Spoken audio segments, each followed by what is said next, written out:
चातुर्य तुझी ही धडाडी, आकाश पाठीवरी झेप वेडी, मनातील स्वप्ने साकार करता तुझ्यातील स्वत्वास येते उभारी. तुझे चांदण्याचे आकाश हळवे तू पेलून धरतेस क्षितिजा सभाळी. तुझे चंद्र तारे उजळती मनाना तू सावित्री होतेस. आकाश पेलताना, आकाश पेलताना, आकाश पेलताना, आकाश पेलताना. आयुर्वेदाचार्य या आपल्या पदवीबरोबर निसर्ग हबच्या प्रमुख फॉर्म्युलेटर म्हणून प्रसिद्ध असलेल्या डॉक्टर आरती सोमण या आहेत आपल्या आजच्या विशेष अतिथी. निसर्ग हर्बच्या प्रमुख फॉर्म्युलेटर या रूपात त्यांचं योगदान खूपच मोठं आहे. आयुर्वेदिक औषधांची निर्मिती करताना निदान पद्धती व आजारावर औषधांच्या माध्यमातून उपाय आणि असामान्य क्षमता हे त्यांचं वैशिष्ट्य आहे. औषध सुरक्षा आणि नैदानिक संशोधन यामध्ये त्यांचा विशेष हातखंडा आहे. 2012 मध्ये त्यांनी निसर्ग हब मध्ये प्रवेश केला. आपल्या कामातील कौशल्य आणि प्रामाणिकपणा यामुळे उल्लेखनीय प्रगती करत 2023 मध्ये त्या सोनार्क फार्मास्युटिकल्सच्या प्रमुख फॉर्म्युलेटर आणि संचालिका म्हणून रुजू झाल्या. 2001 पासून अमेरिका आणि युरोपला औषध निर्यात करणाऱ्या आरती सोमण या निसर्ग बायोटेक प्रायव्हेट लिमिटेड या औषध अर्क उत्पादन करणाऱ्या कंपनीच्या प्रमुख हर्बल सल्लागार म्हणून कार्यरत आहेत. पारंपरिक आयुर्वेदिक ज्ञान आधुनिक वैज्ञानिक संशोधनाबरोबर जोडणे यात त्यांचं विशेष कौशल्य आहे. संतुलित जीवनशैली आणि आयुर्वेदिक तत्वांची सुसंगत आहाराचं महत्त्व सांगणाऱ्या निसर्ग हबच्या आरती सोमण यांच्या संशोधन प्रक्रियेला आमचा मानाचा मुजरा. नमस्कार. तिचे आकाश पेलताना या कार्यक्रमात मी डॉक्टर अरुंधती भालेराव आपल्या सगळ्यांचं मनपूर्वक सहृदय सहर्ष स्वागत करते. सौंदर्य, बुद्धी आणि दयाळू मन हे जर आपल्याला कोणात दिसत असेल तर ते दोन व्यक्तींमध्ये दिसतं.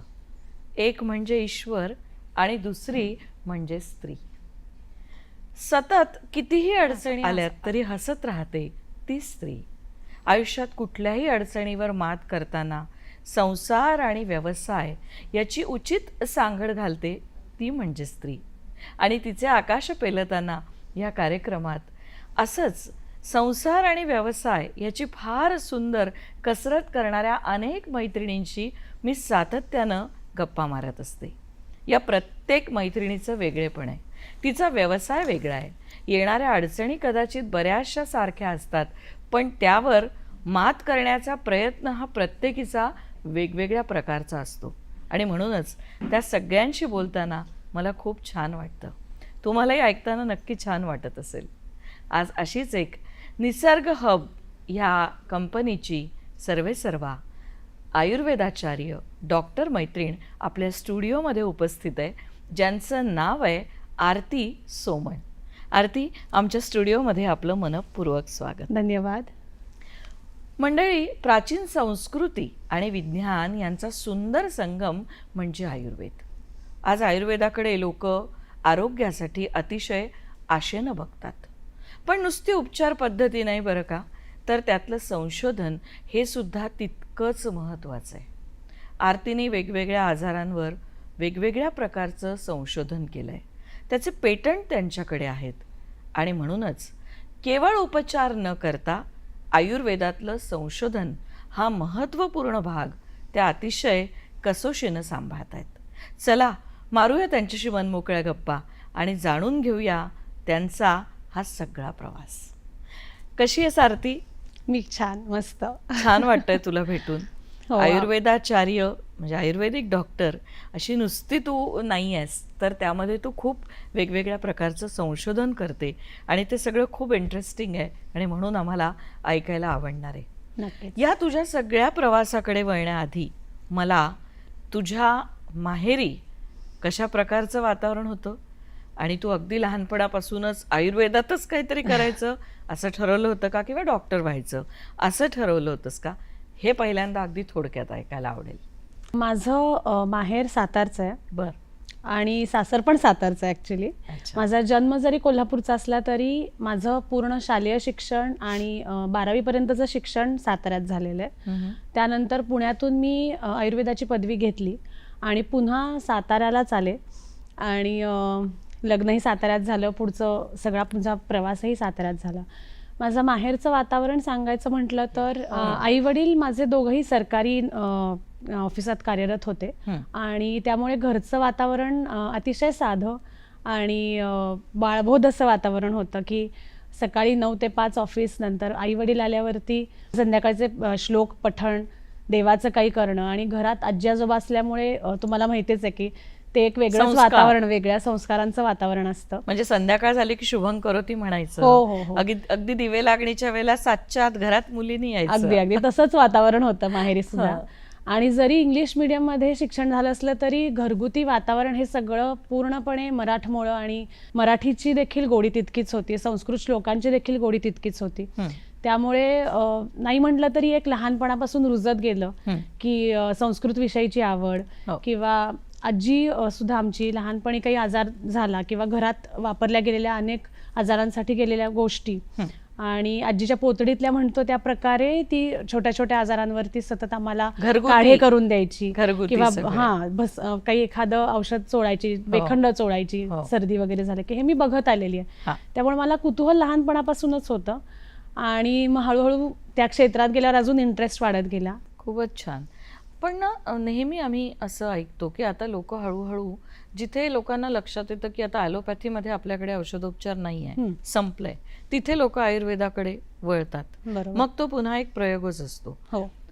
सातत्याने असं ऐकायला मिळतं की अतिसेवन आयुर्वेदाचं किंवा औषधांचं हे जसे त्याचे फायदे आहेत तसे तोटे पण आहेत, ते हानिकारक पण आहे. तुझं काय त्याच्यावर मत आहे? बरोबर आहे. आता काय होतं, आयुर्वेद हा फक्त जीर्ण व्याधींसाठीच वापरता येतो किंवा त्याची काय म्हणतो आपण कार्य त्याचं जे आहे ते खूप स्लो आहे आणि त्याच्यामुळे खूप उशिरा रिझल्ट्स येतात असा एक समज आहे. हो. पण तसं काही नाहीये. लोक सगळीकडे कंटाळले किंवा आयुर्वेदाकडे वळतात तुम्ही म्हटल्याप्रमाणे. जिथे काही त्यामुळे तो उपाय राहत नाही. उपाय राहत नाही आणि त्यामुळे तो ऑलरेडी जीर्ण किंवा क्रॉनिक झालेला असतो. मग अशा वेळेला मुळापासून त्याचे उपचार करणे हे गरजेचं आहे. आणि आयुर्वेदामध्ये काही वेळेला ड्रॉबॅक्स देखील असू शकतात की काही प्रकारची भस्म वापरली जातात, जसं की पारा, गंधक अशा गोष्टी ज्या वापरल्या जातात त्याचं पूर्णपणे त्याचं शोधन नीट केलंय का किंवा त्याचं भस्मीकरण चांगल्या प्रकारे केलंय का आणि त्याच्यामध्ये अडल्ट्रेशन काही नाहीये ना किंवा क्वालिटी जी वापरतो आपण औषधांची ती चांगल्या प्रकारची आहे ना याचा विचार करणं देखील अतिशय महत्त्वाचं आहे. फक्त तुम्ही एक कोणती गोष्ट प्रमाणामध्ये जर करत असाल तर त्याचा उपयोग व्यवस्थित होऊ शकतो. पण आता आपण फॉर एक्झाम्पल करोनाच्या वेळी बघूया की काढे घ्यायला सांगितले की घशामध्ये तुम्हाला कोणतेही बॅक्टेरियाज राहणार नाहीत, व्हायरस राहणार नाहीत म्हणून तुम्ही काढे करा. तर काढ्यांमध्ये देखील वापरली गेलेली जी औषधी वनस्पती म्हणजे पिंपळी सारखी, तुळशी सारखी, लवंगे सारखी उष्ण औषधी सगळी वापरली गेली आणि त्याचा देखील अतिसेवन केलं गेलं. मग अशा वेळेला ऑफकोर्स त्याचा दुरुपयोग किंवा दुष्परिणाम तुम्हाला दिसणार आहे. मग इतर आयुर्वेदिक प्रॉडक्ट्स आणि तुमच्या प्रॉडक्टमध्ये काय फरक आहे?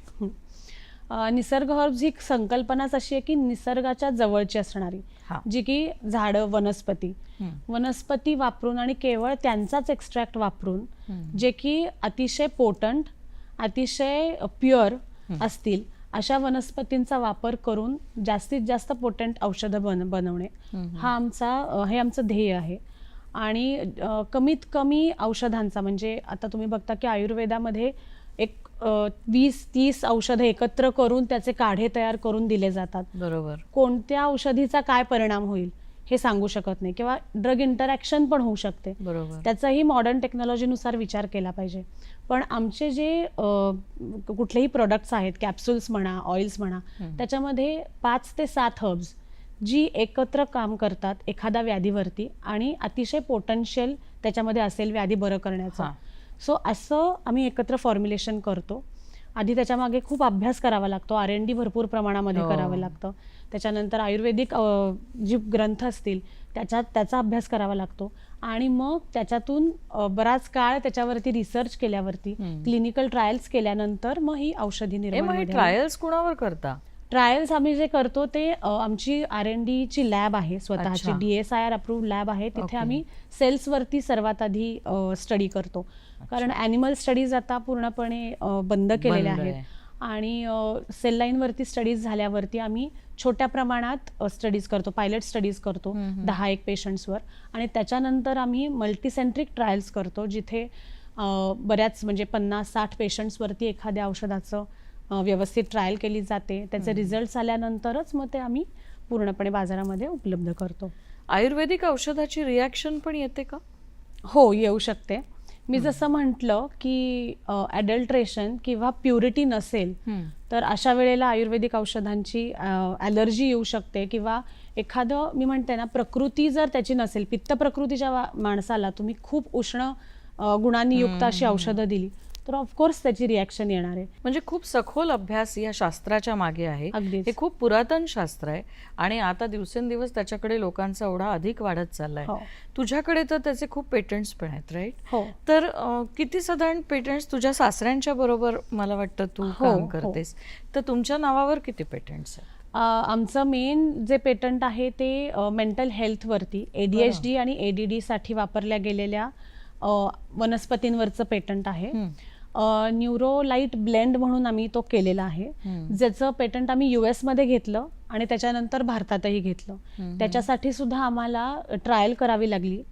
जे लहान मुलांमध्ये हे औषध असल्यामुळे त्या वयोगटाची मुलं 90 मुलांवरती ही ट्रायल वर्षभर केली गेली आणि त्याच्यानंतरच हे पेटंटसाठी आम्ही ॲप्लिकेशन करून मिळवलं. पण 90 मुलांवर ट्रायल करताना तो पण एक रिस्क फॅक्टरच होता ना, की तुम्ही एखादा औषध लहान मुलांवर ट्राय करताय. बरोबर. मग त्यासाठी तुम्ही काही आधी की बाबा उद्या याला त्रास झाला तर काही उपाययोजना असली पाहिजे, हो. असं काही केलं होतं? हो. क्लिनिकल ट्रायल तुम्ही करत असताना तुम्हाला सगळ्या प्रकारच्या काळज्या घ्याव्या लागतात, की आधी जसं म्हटलं सेल लाईनवरती त्याच्या ट्रायल्स होतात आणि त्याच्यातून काही ॲडव्हर्स इफेक्ट वाटतील, की समजा डोसेज जास्त झाला किंवा त्याची काही ॲडव्हर्स रिॲक्शन आली तर त्याच्यासाठी देखील तुम्हाला औषधी किंवा उपचार हे तयार ठेवावे लागतात.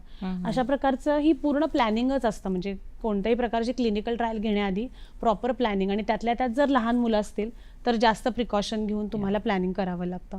मला असं वाटतं हे अत्यंत महत्वाचं तुमचं औषध आहे. हो. कारण वाढती स्पर्धा आणि मानसिक ताण याचा आणि अभ्यास याचा कुठेतरी मुलांच्या बालमनावर सुद्धा खूप परिणाम होतोय. आणि नॅनो फॅमिलीज होत आहेत, त्यामुळे घरामध्ये आई वडील आणि मुलगा एवढेच असतात. त्यामुळे त्या मुलाची एनर्जी ही बायफर्गेट होतच नाही, तो हायपर ऍक्टिव्ह होतो. त्याला मला वाटतं तुमचं हे औषध खूप जास्त चांगलं आणि कामाचं आहे. या व्यतिरिक्त ही तुमची विशेषता अशी तुमची कुठली औषध आहेत? आत्ताच रिसेंटली आम्ही लॉन्च केलेलं सोरोझिमा म्हणून जे मसाज ऑइल, क्रीम आणि कॅप्सूल्स हे आम्ही कॉम्बो पॅक रिलीज केले.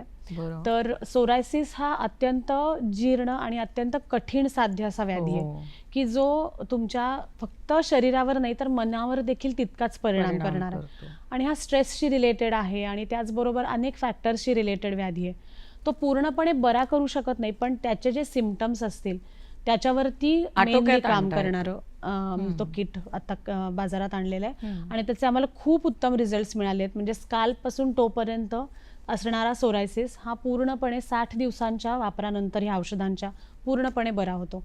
तर त्याच्या देखील रिसर्चमध्ये आम्हाला जवळजवळ 5 वर्ष गेली, की आम्ही प्रत्येक इन्ग्रेडियंटचा अभ्यास डिटेलमध्ये, त्याच्याबद्दलची R&D, त्याच्यानंतर त्याची प्रोक्युरमेंटमध्ये आम्हाला काही काही अडचणी येत गेल्या, त्याच्यावरती मात करून हा प्रोडक्ट आम्ही आता बाजारात आणला आणि तो अतिशय चांगल्या प्रकारे आम्हाला त्याचा उत्स्फूर्त प्रतिसाद मिळतोय त्याच्याबद्दल आम्हाला. अच्छा. आता हे सगळं करताना मनामध्ये एक प्रश्न येतो, की जे आयुर्वेदिक तुमच्यासारखे लोक असतात, जे इतकं संशोधन करतात, ज्यांचा आयुर्वेदावर इतका विश्वास असतो, ते घरी फक्त आयुर्वेदिकच औषध घेतात का? प्रयत्न करतो आम्ही नक्कीच.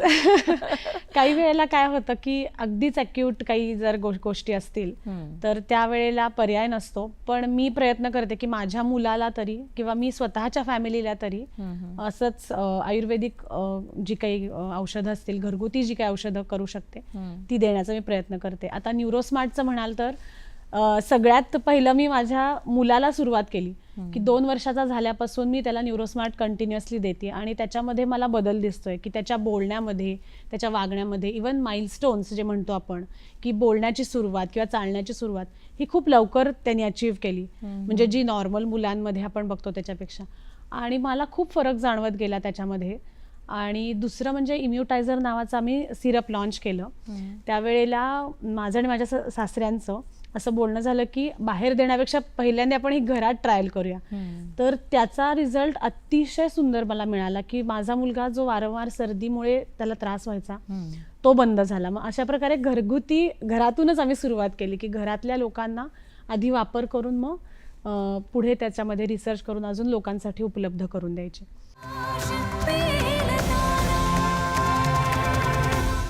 की माहेरी असलेलं बाळबोध आणि साधं सरळ वातावरण हो. आणि सासरी आत्ताच तुझ्या बोलण्यात आलं की सासरे पण तुझे आयुर्वेदाशी संबंधितच आहेत आणि तुमचे एकत्र पेटंट्स आहेत. हो. या सगळ्या ह्याच्यात कुठल्याही स्त्रीला एखादा व्यवसाय करायचा असेल, पुढे जायचं असेल, संशोधन करायचं असेल तर तिला तिच्या कुटुंबाचा हातभार फार महत्वाचा असतो. अगदी अगदी. माहेरी आपण 30% राहतो तर सासरी आपण 70% राहतो.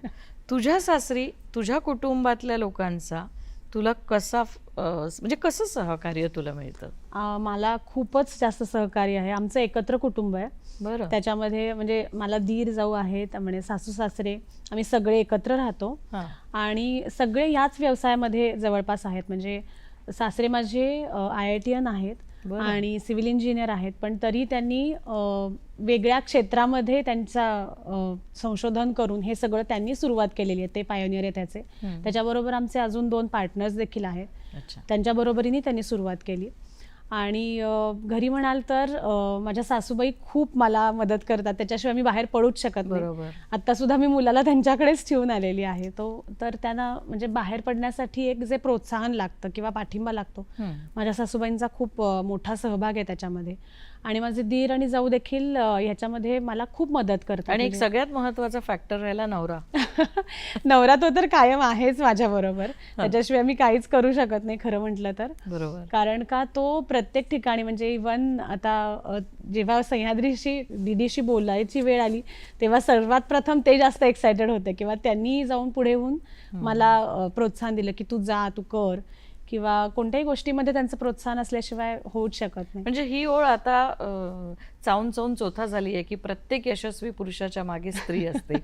अगदी उलट झालंय आता की यशस्वी स्त्रीच्या मागे पुरुष असतो. या व्यासपीठाच्या माध्यमातून जितक्या मैत्रिणी येतात त्या प्रत्येकीला कुटुंबाचं खूप जास्त सहकार्य, विशेषतः नवऱ्याचं सहकार्य असतं. ही खूप छान गोष्ट आहे.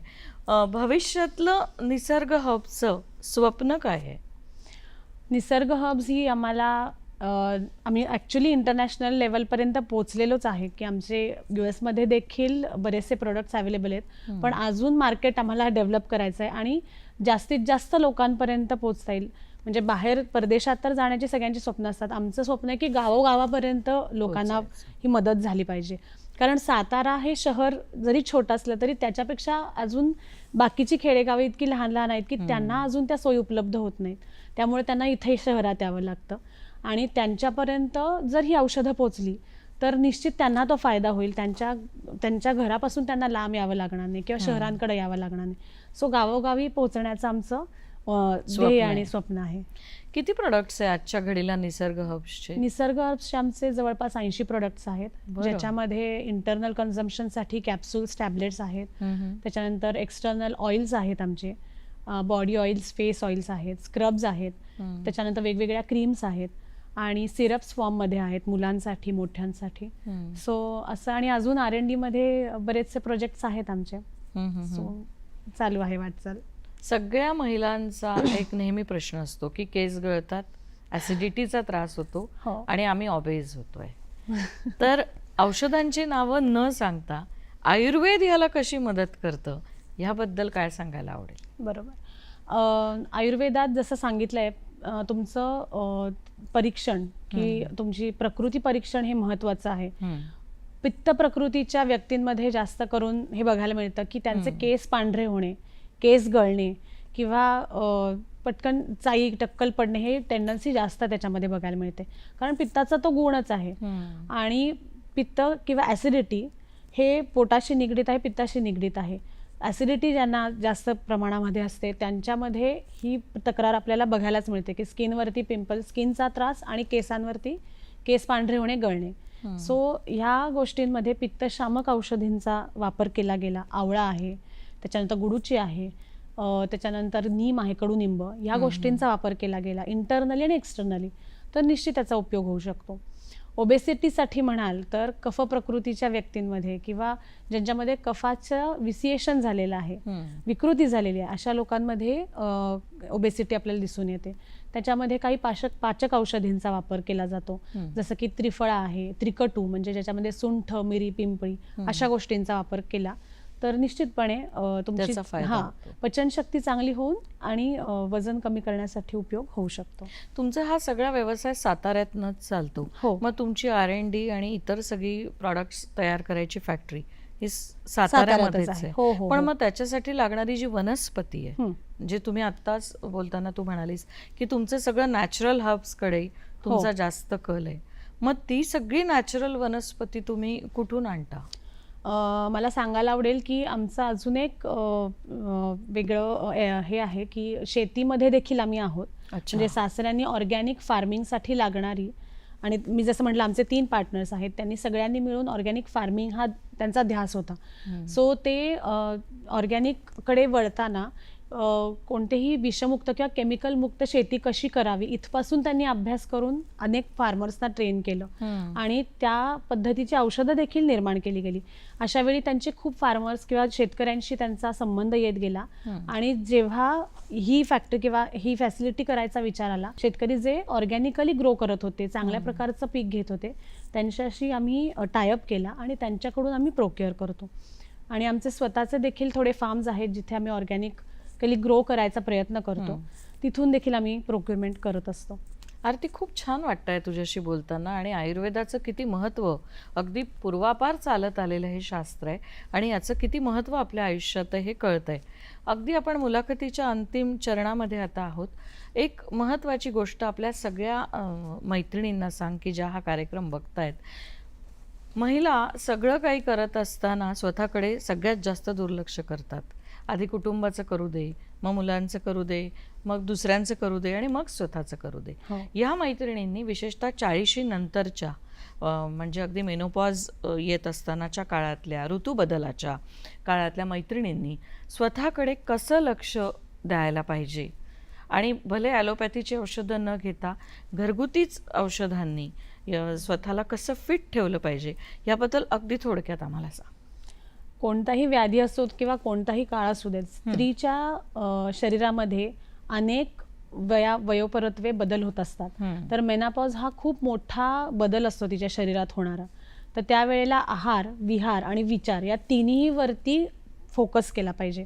आहार उत्तम प्रतीचा असला पाहिजे. जसं तुम्ही न्यूट्रिशियस किंवा चांगलं मुलांना देण्याचा आणि घरातल्या मोठ्यांना देण्याचा प्रयत्न करता, त्याच पद्धतीचा आहार तुम्ही घेतला पाहिजे. संपूर्ण आहार जो म्हणतो आपण की त्याच्यामध्ये स्प्राउट्स आले किंवा प्रोटीनयुक्त अन्न आलं किंवा तुमच्या डेली सॅलड कन्झम्पशन पाहिजे. आणि त्याचबरोबर आयर्नसाठी किंवा कॅल्शियम साठी सप्लिमेंट्स घ्यावे लागले तरी हरकत नाही, पण ते सुरू केलं पाहिजे. त्याचप्रकारे विहारात पण तसाच बदल केला पाहिजे की इतके वर्ष आता धावपळीच्या मागे धकाधकीच्या जीवनात तुम्ही खूप धावपळ करत असता, तर थोडंसं काम डाऊन होऊन स्वतः प्राणायाम किंवा मेडिटेशन, योगा आणि त्याचप्रकारे डेली रुटीनमध्ये तुमचा व्यायाम हा झालाच पाहिजे.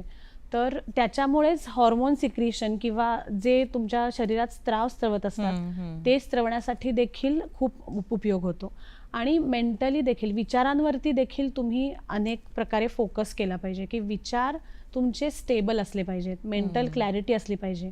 त्याच्यासाठी लागणारे अनेक ब्राह्मी सारख्या, ब्राह्मी, ज्योतिषमती याच्यासारख्या सप्लिमेंट्स घेणं अत्यंत आवश्यक असतं. आरती, खूप छान आहे हा सगळा प्रवास आणि आयुर्वेदामध्ये तुझा जो अभ्यास आहे तो खरंच कौतुकास्पद आहे. Thank तुझ्या आयुर्वेदाच्या ह्या प्रवासाबद्दल वाचल्यावर मला काल सहजच 4 ओळी सुचल्या, त्या सांगून मी आजच्या मुलाखतीचा शेवट करणार आहे. Yes. मला सुचलंय, जिथे औषधांचा चमत्कार अपुरा पडतो तिथे आयुर्वेद नव्या दिशा दाखवतो. ज्या हाताने उपचाराचा मंत्र जपला त्या हातानेच आरोग्याचा दीप उजळला. वा. संशोधनाच्या वाटेवर ही दिव्य यात्रा, संशोधनाच्या वाटेवर ही दिव्य यात्रा, आरोग्य संपन्न हो जग, हीच आरतीची साधना. अरे वा. हीच आरतीची साधना. खूप छान वाटलं तुझ्याशी गप्पा मारून आणि तुझ्या निसर्ग हब्सला आमच्या सगळ्यांतर्फे खूप खूप शुभेच्छा. खूप खूप धन्यवाद मला इथे बोलवल्याबद्दल आणि इतक्याच सुंदर गप्पा मारल्याबद्दल. तुमचं खूप खूप धन्यवाद ताई. Thank you so much. मंडळी, निसर्ग हबच्या सर्वेसर्वा प्रमुख या होत्या आरती सोमण. अर्थातच वेळ आली आहे थांबायची, पण DP म्हैसकर फाउंडेशनच्या अध्यक्षा सुधाताई म्हैसकर यांचा मोलाचा कानमंत्र ऐकण्याची.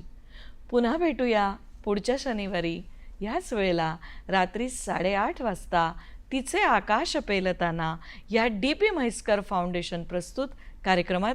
तोपर्यंत आपली रजा घेतोय. धन्यवाद. नमस्कार. कुठलाही आपला व्यवसाय वाढवताना आपल्या कामगारांवर विश्वास ठेवा. त्यांच्यामध्ये एकोपा वाढणं हे जास्त महत्त्वाचं आहे. कामगारांनी आपला व्यवसाय समजून त्याच्यामध्ये जर महत्त्वाचं काम केलं तर तुमचा व्यवसाय पुढे जायला नक्कीच चांगल्या प्रकारे मदत होईल. त्यासाठी तुम्ही त्यांना पाठिंबा देणं महत्त्वाचं आहे. त्यांना तुमचा पाठिंबा असला, त्यांना इंटरेस्ट वाटला पाहिजे त्याच्यामध्ये, तरच ते पुढे जायला मदत करू शकतील. तुम्ही तुमच्या व्यवसायामध्ये याच गोष्टींचा अवलंब करा, त्यामुळे तुमचा व्यवसाय जास्ती चांगल्या प्रकारे बहरू शकेल.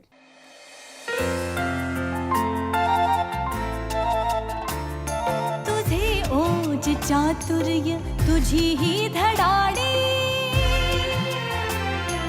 आकाश पाठीवरी झेप वेडी,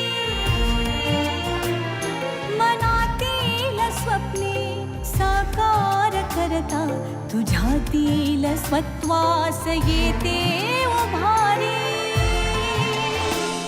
तुझे चांदण्यांचे आकाश हळवे, तू पेलून धरतेस क्षितिजा सभा